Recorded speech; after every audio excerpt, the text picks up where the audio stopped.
Arrow गीत लाइ सथो कया खालिक भट्टी के त पाण अचन ऐं गीत पेश कनि खालिक भट्टी। अस्सलाम वालेकुम।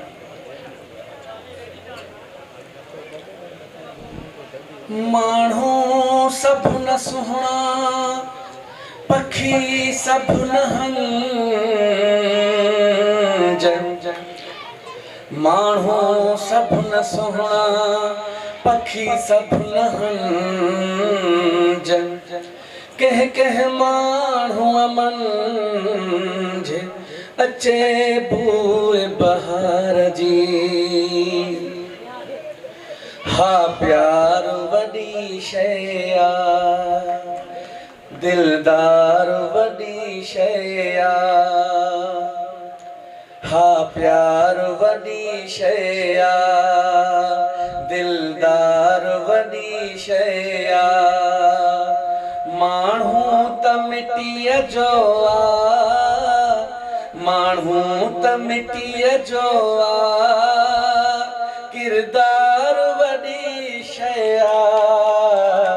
हा प्यार वॾी शइ आहे दिलदार वॾी शइ आहे।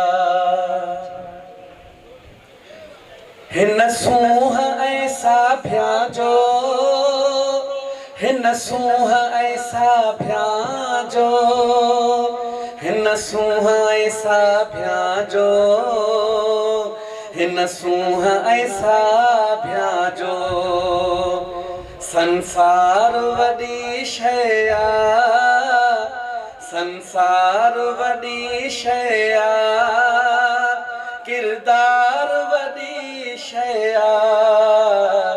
हा प्यार वॾी शइ आहे।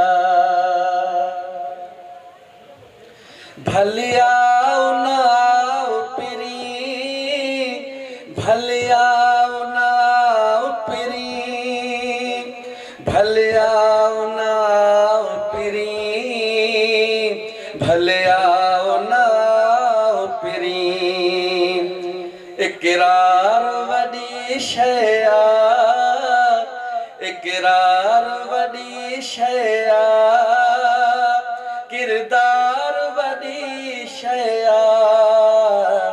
हा प्यार वॾी शइ आहे।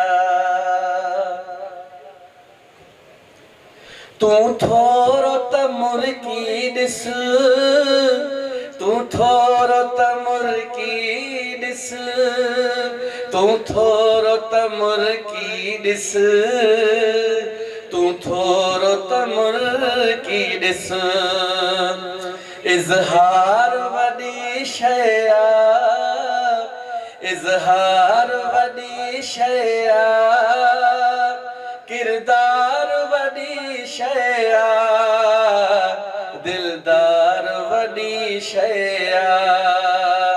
हा प्यार वॾी शइ आहे।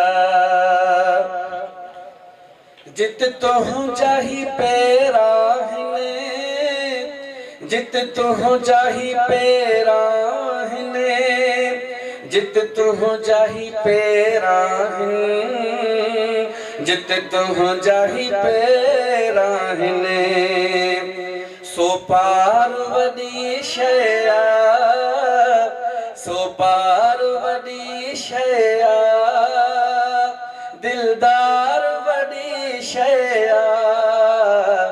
हा प्यार वॾी शइ आहे दिलदार वॾी शइ आहे। माण्हू त मिटीअ जो आहे माण्हू त मिटीअ जो आहे किरदार